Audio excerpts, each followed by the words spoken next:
geningan kieu bahasa sepuh mah. Ujang nyai, lamun engke anjeun manggih buah anu buruk, teu kudu diala omat eta buah, teu kudu dipetik eta buah, antep we engke ge bakal murag sorangan. Tah dina kahirupan oge kitu. Di mana aya jalma anu ngewak ka urang, aya jalma anu goreng hatena ka urang, busuk hatena ka urang, antep tong dilayanan, antep tong saruakna ulah disanghareupan ku urang. Isuk ningge ge bakal capein sorangan, bakal jatuh dengan sendirinya.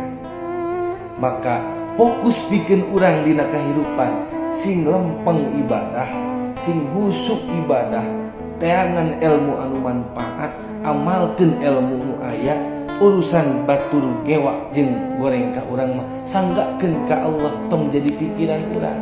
Jongjon tah urang kajalani kahirupan.